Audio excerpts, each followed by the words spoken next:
Section 1. You will hear a conversation between a welfare tutor of Student Union and two overseas students, Claudia and Bastito. They are talking about their life and study in Leeds University. First, you have a chance to read questions 1 to 10.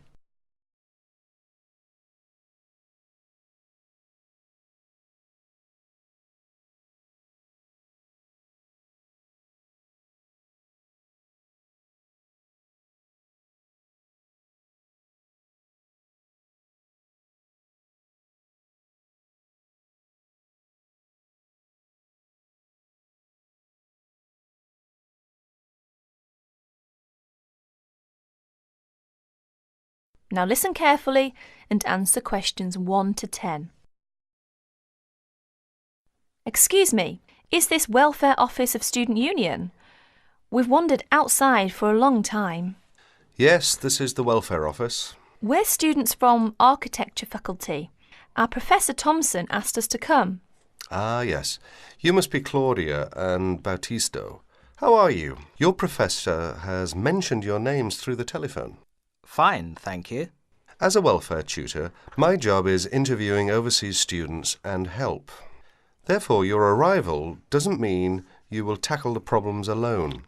I have a lot of things to ask you.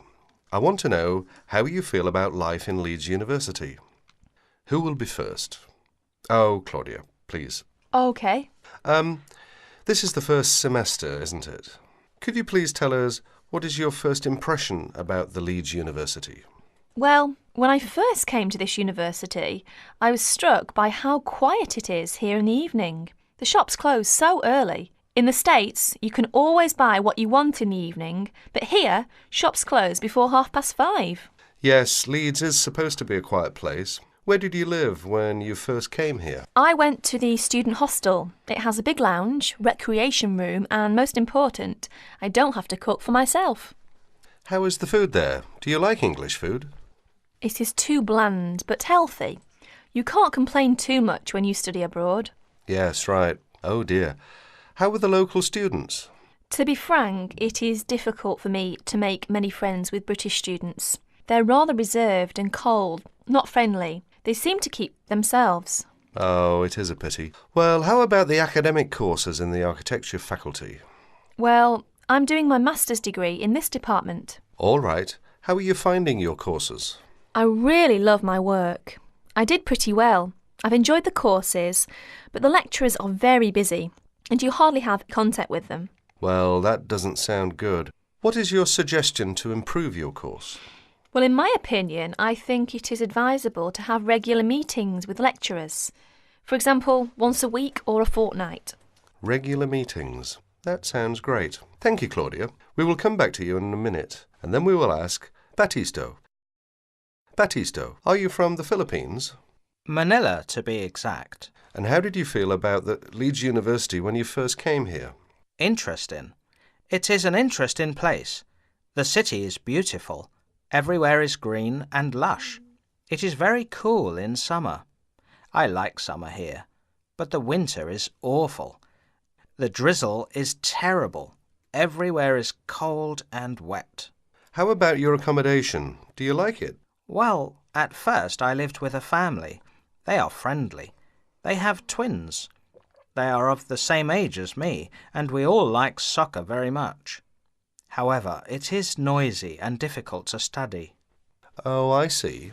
2 months ago, I moved out of the family and now live in the student dormitory with another 3 students. It is much cheaper. They are very friendly, and I like to live there. And what about your courses? Do you like it? I am doing my bachelor degree. Apart from language difficulties, how do you find out about your studies? Well, but... Yes, go on. The main difficulty for me is that the computer centre closes so early and it is always busy and crowded. Students are fussy about it. It is very difficult for me to practice my work. You are not the only person in that position, but can you reserve the computer room? No, we cannot, but it would help if we could reserve the computer time. Yes, I'll look into that and see if we can improve the things over there Now let's go back to Claudia. That is the end of section 1. You will have 30 seconds to check your answers.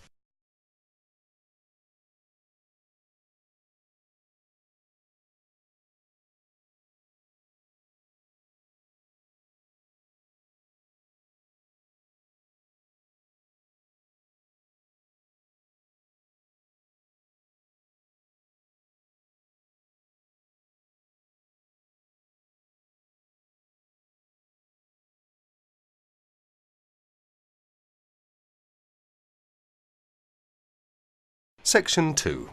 Listen to the guided tour commentary and answer questions 11 to 20. You now have some time to read questions 11 to 20 first.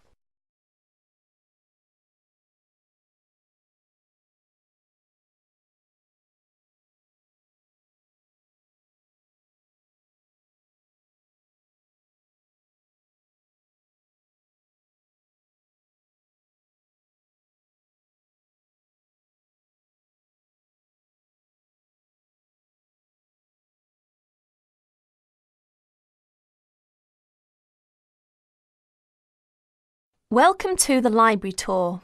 We'll begin our tour of this level of the library here at the entrance. Then we'll go in a clockwise direction. So, first of all, over here on the left, next to the entrance, is a touchscreen information service. These computers can be used at any time to get general information about the library and how it works. In front of the touchscreen information service are the catalogues. As you can see, it's a computerised catalogue system and it's very easy to use. The catalogues are linked up to the other libraries at the university, so make sure you check which library a book is in when you are trying to locate a particular item. Next, along here on the left, we have the circulation desk for borrowing and returning books. The returns area, the place for returned books and other items, is at the end of the circulation desk, near closed reserve. Closed reserve, as most of you probably know, is a collection of books that are in high demand, so they are on restricted circulation. If a book is on closed reserve, you can only borrow it to use within the library for 3 hours at a time. Over there in the corner are the shelves for newspapers. The library has an extensive collection of local and international English language newspapers. They are kept on those shelves for 1 month and then stored elsewhere. As we continue on our tour, around to the right, this large central section is the reference section. Reference texts cannot be borrowed for use outside the library. They must be used within the library. All these shelves in the centre of this level are the reference section. Now, the stairs here on the left lead to level 2 only. On level 2 are most of the law books. To go up to the other levels of the library, you have to use a lift. Beside the stairs are the restrooms for this floor. Now, as we walk around this corner to the right, this large room on the left is the Audio-Visual Resource Centre. You can come here if you wish to listen to a tape or watch one of the library's videos. Next to the Audio-Visual Resource Centre is the photocopying room. There are 15 copiers for student use, and we've recently added a colour copier. The system for copying uses cards, not coins. You can buy a photocopy card from the technician in charge of the photocopying room, or from the information desk if he isn't here at the time. On our right, these work tables are for student use, especially for small groups to work together, or you and your colleagues can use the conference room, which is that small room there next to the lockers. You can work on group projects in the conference room without disturbing anyone, and there's a conference room on each level of the library. The round desk in front of the lockers is the information desk. If you need help using the catalogues, or you need to organise a loan from another library, the information desk is the place to come. And finally, here, beside the exit doors, these 2 shelves contain current magazines and journals. Like the newspapers, they are kept here for a time and then stored elsewhere. OK, that's the end of the tour of this level of the library. I'll leave you to look around yourselves now, and if you need any further help, please ask at the information desk. That is the end of section 2. You will have half a minute to check your answers.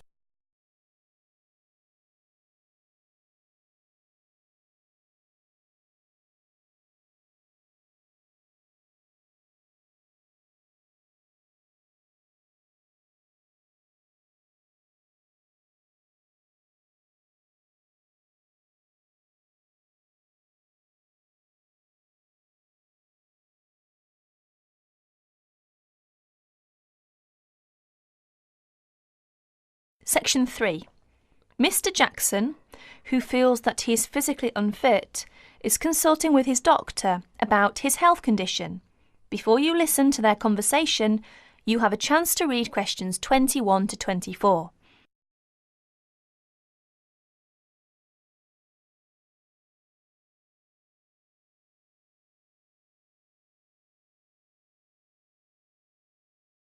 Now please listen to the recording and answer questions 21 to 24. Well, Mr. Jackson, the first and important thing I have to tell you is that there is really nothing seriously wrong with you. Physically, that is. My very thorough re-examination and the analyst's report show that basically you are very fit. Yes, very fit. So, why is it, Doctor, that I'm always so nervy, tense, ready to jump on anybody? My wife, children, colleagues. I think your condition has a lot to do with, shall we call it, way of life, habits? Way of life? Habits? Yes. Now tell me, Mr. Jackson, you smoke, don't you? Yes, I'm afraid I do, Doctor. And rather heavily, I imagine. Well, yes. I smoke, about 40, 50 a day, I suppose. You should do your best to stop, you know. Yes, I see. But, it won't be the first time. I've tried to give up smoking several times, but it's no good. You see, 50 a day is overdoing it, you must admit. You must cut down at least that. Ah, yes. I know that when you're feeling tense, you probably feel that a cigarette relaxes you. But in the long run, I do advise you to make a real effort to quit smoking. Of course, but, it's easy to say give it up or cut it down, but, you know. Well, in my opinion, you have no choice.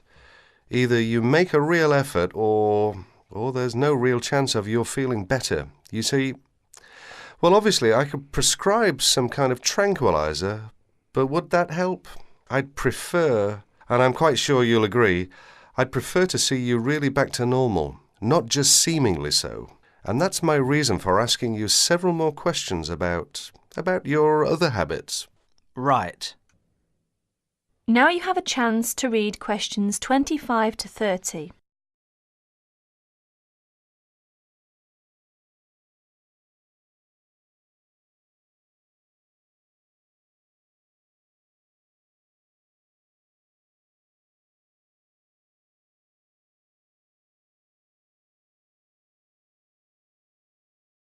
As you listen to more of their conversation, answer questions 25 to 30. Your eating habits, for example. What do you eat normally, during a normal day? Yes, I'm a good eater. Yes, I'd say I'm a good eater. Now let's see. Up at 8 in the morning, and my wife has a good breakfast ready. A good breakfast. The usual.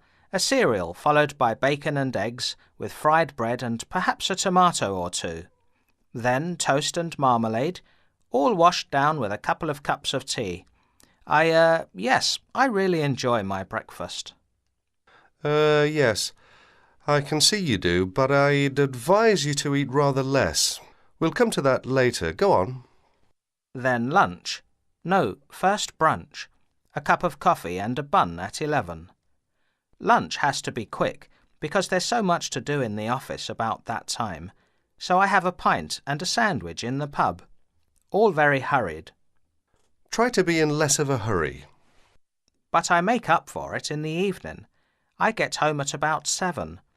Dinner's around about 8. Yes, my wife's an excellent cook. Excellent. It's usually some meat dish, and we like spaghetti as a first course. Spaghetti, a meat dish, cheese, sweet. But then, at the end of the day, shall we say, then I begin to feel on edge again. Most evenings after dinner we read or watch TV, but I get this terrible feeling of tension. Well, I'm sorry to have to say this because you obviously enjoy your food, but I really do recommend that you eat less, and secondly, that you eat more healthily.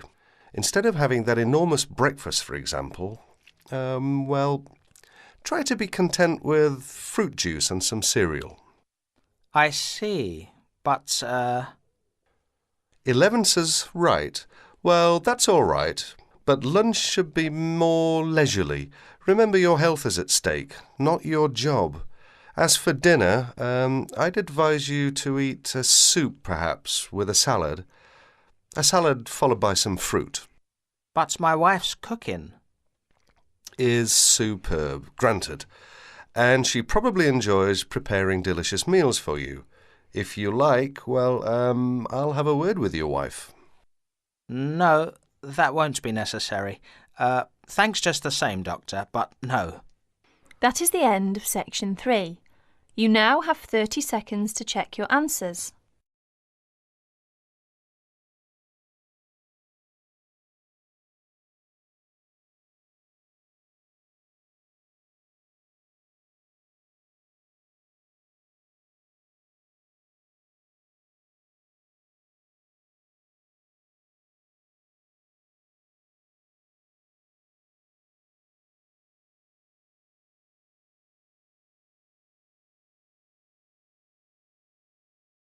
Section 4.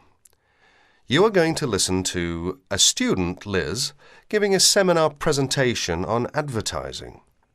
First, you have some time to look at questions 31 to 40.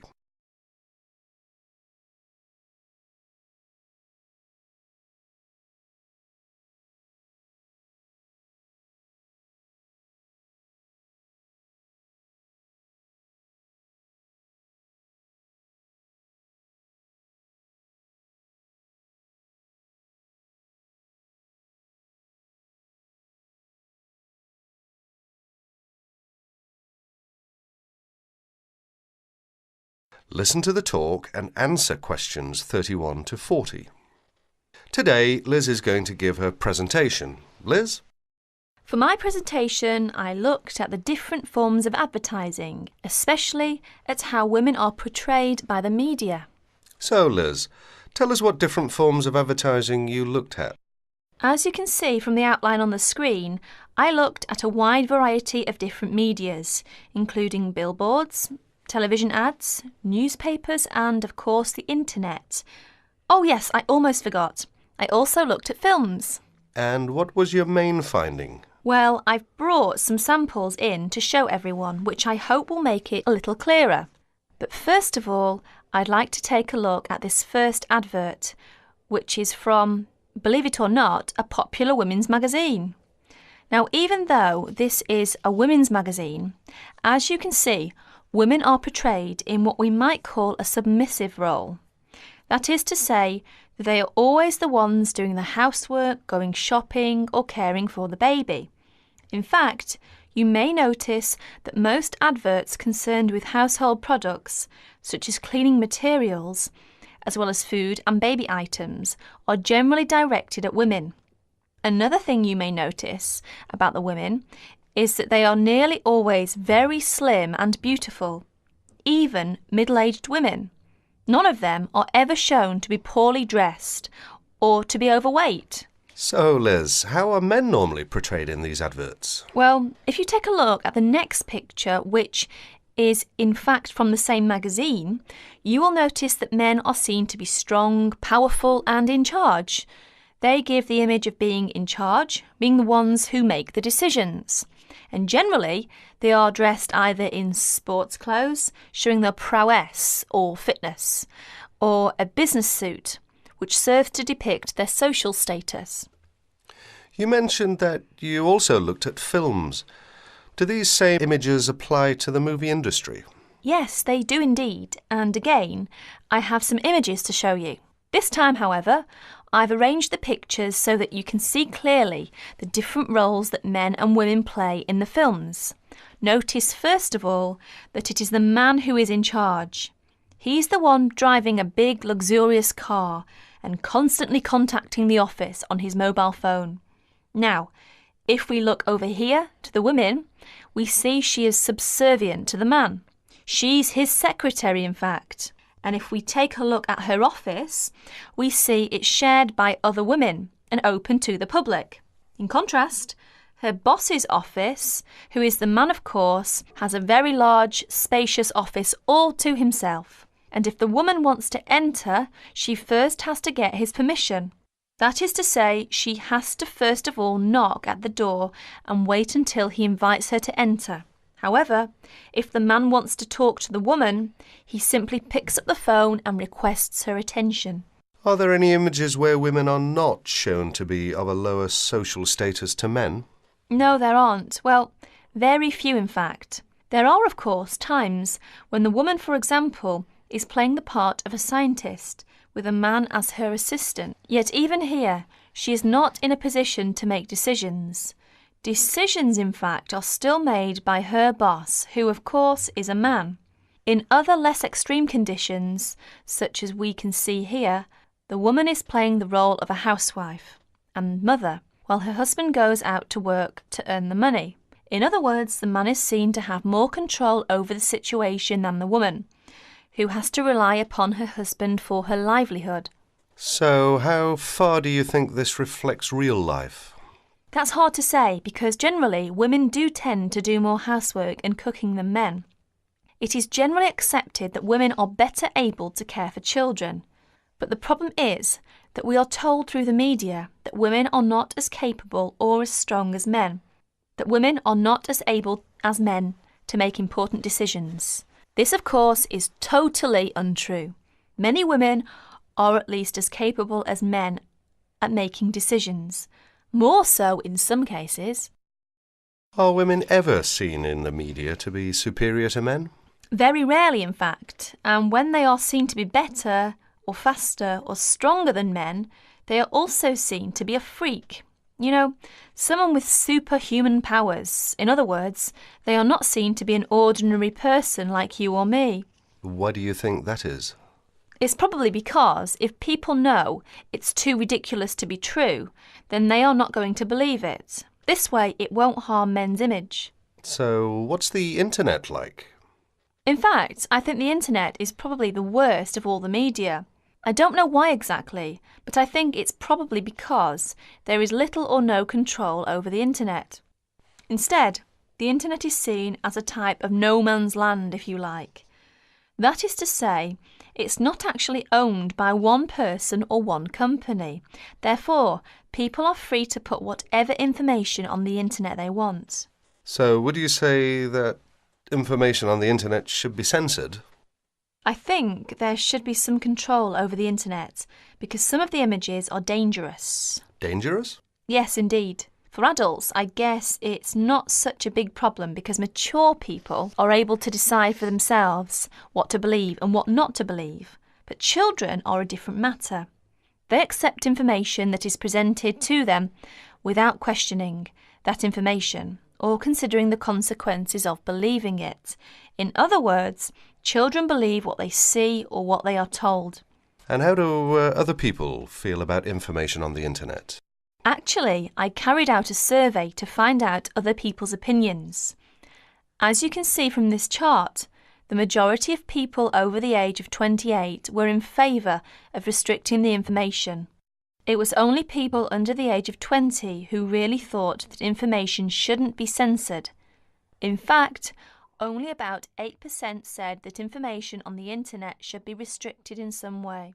Well, thank you, Liz. That was a very interesting topic. And I'm sure that if any of you have any questions, Liz would be more than happy to answer them.